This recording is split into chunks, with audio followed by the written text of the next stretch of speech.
Greetings, everybody. I decided to do the Mega Millions for Tuesday, and I'm going to start off with the smart picks that are marked. All right. Now, this is the Advantage Gold program.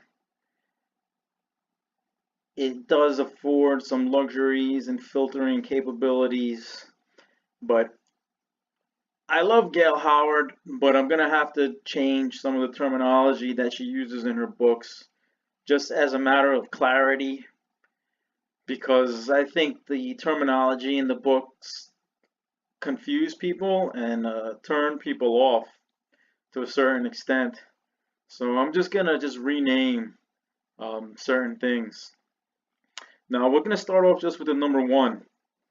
Now the number one is over here, and it doesn't have a smart pick. All right. However, in Gail Howard terminology, it's an obvious bottom. Okay, and bottom really just means symmetry. All right. You can see symmetry here from 8 to 8. So that's what she would call a bottom. A bottom from 8 to 8 is a bottom. From 2 to 2 is a bottom. But for clarity, we're going to call it symmetry. All right. From 8 to 8 is symmetry because 8 equals 8. All right. And 2 is symmetrical to 2.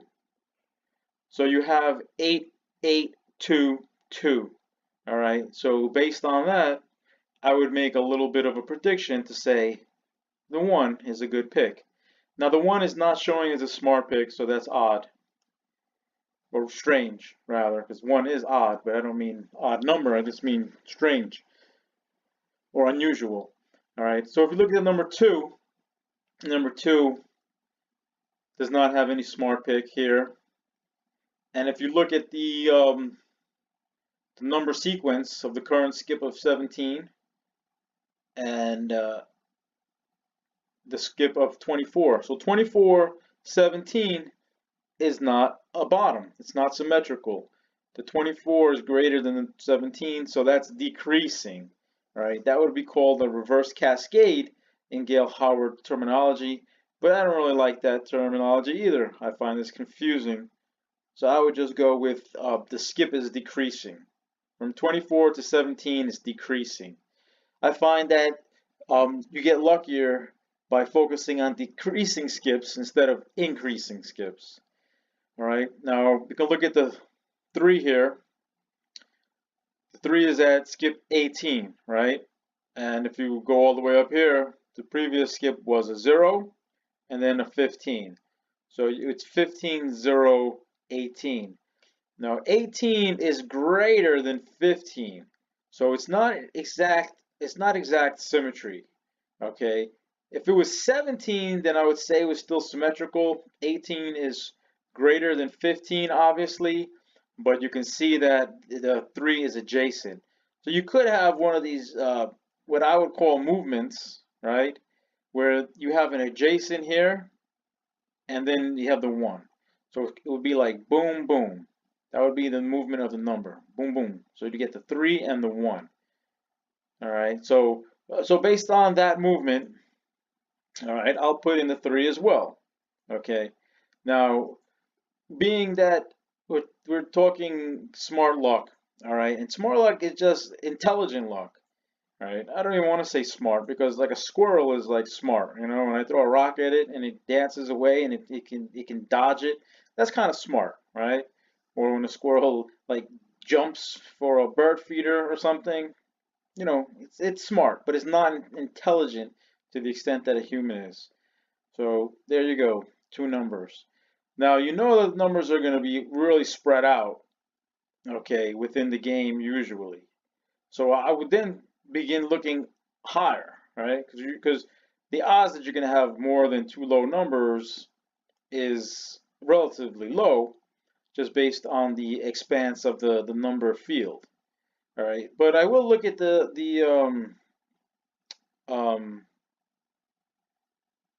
well, let me look at the 7 right away.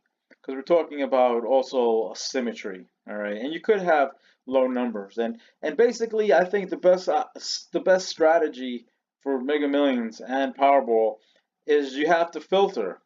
You just gotta filter numbers out of your mind. I know they increased the number field from 1 to 75, but you have to learn the joy of filtering, okay? And to at least get 4 numbers, right? If you get a 4 number win, you get, I think it's an okay prize. It's not nothing to write home about, but so we can look at the 7 here, all right? The 7 also is adjacent. Now there is a chart in the Advantage program with adjacents. Basically, it's just a total count of adjacents.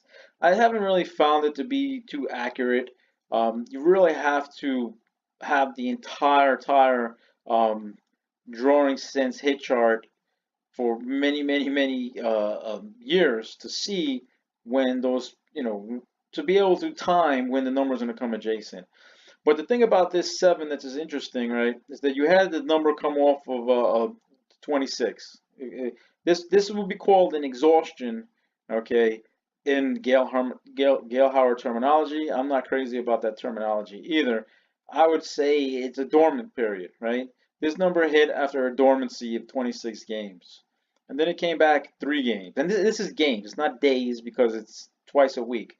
So I'm gonna make that a distinction of games and days. So 26 games, it was dormant, and then it came back here, 3 games. Now again, in Gail Howard terminology, this would be called a trend reversal or a technical correction. All right, I'm not really crazy about those terms either. I used to call it a hot skip, right? Because you're looking for it to come back really fast. But one of the things that I did observe on lottery posts is that one of the posters, I forgot who it was, I think it was Windy, he always used to talk about a quick return. So I kind of like that as a more logical way to describe what you're seeing. So the 26 had a quick return, not the 26, the number, this is the number 7, had a quick return after 26 games, all right? So a quick return would be 0 games, 1 game, 2 games, 3 games. So that's how I defined my hot skip. It was 0, 1, 2, 3, and then 4, 5, 6 would be the flag. Okay, but again, I don't like the flag terminology either. It's still confusing. If you go to Wikipedia, there's nothing on a flag formation. Well, there's nothing on Gail Howard at all either, even though she is a real person. So I'm going to be switching the term flag formation to streak. All right. So the 7 is entering a streak. Now, in Gail Howard terminology, she only talks about skip 5 as a flag. Okay, so this would technically be kind of like a flag. But then again, in the book, the flag is only defined as 0, 5, 1, 5, or 2, 5. This is already 3. However, 4 is symmetrical to 3. All right, so you got a couple things going here. The number 7 is coming off of a dormant period. It came in a quick return. That could be a trend reversal marker, and it could go into a streak. So I have the 1, 3, 7 as the numbers there to look at. All right. So we'll see. That could be wrong, but I'm rationalizing. This is my scientific approach to how I pick the numbers. All right. So we got 3 lows, and I'm gonna go to another high here. So I'm gonna bring myself, get another arrow, and so we'll see. So what do we have? What do we have for our skips? So we have a 2, a 4, and an 18. All right. Now, in order to get lucky, you got to be smart. So I'm going to look for another small skip, and I'm also going to look for one of these skips here to duplicate. All right. So we're going to have two 2-day numbers or 2 4-day numbers. So that's how I'm going to filter in my mind. I'm filtering between numbers. Well, I guess I'll filter to 46 here because that's all that fits here, and I don't want to make it smaller. And normally I filter it as a 1 to 39, but I'll just filter it to 46 here because you can see that. But a small skip. So to have this skip duplicate, a skip 2, I'll bring it here to the 33. All right, so that's a skip 2. So you have this, and that's the number 33. All right, so the 33 came off a dormant period of 17 games, and now we're looking for the quick return. All right, because the quick return normally will indicate a entrance into a streak or a flag. Okay, now you can see, for example, okay, the number, it looks like the number 17. All right, it's really hot. It's a really hot number. All right, and you can see by its streak.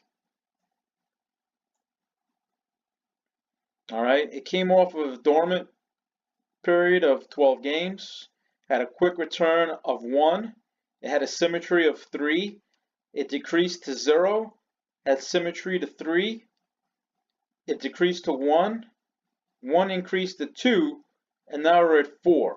All right, so there are different ways you could look at this. Now the smart picks that usually pop up, and you can see here the 17 is a smart pick, so it's marking that as a smart pick. Now there are different ways you could describe the number 17. This could be described as the first upstroke in a flag formation because it's 2-4, and these are technically hot and hitting because it never goes past skip 3, right? It went 1, 3, 0, 3, 1, 2. That would be the definition of a hot and hitting streak to me. And so we have the 17 as a potential hot number. And then it's also a skip 4. So this 4 duplicates with this 4. So that could be one line itself. 1, 3, 7, 17, 33. And let's see. Let's go with let's put one more in. You could do like a small wheel with 6 numbers. And I would look for, again, more symmetry. And where do I see symmetry right away? The number 26. You had a long dormant period of 30 games, quick return of 2, and then you have another 2. So that's the logic behind my recommendations. And let me see, we'll do one more. Another skip 4 for the duplicate of the 7, the number 7.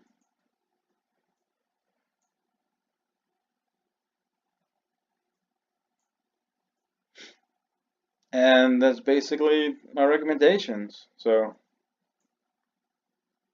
there you go for Tuesday, March 27th. And good luck.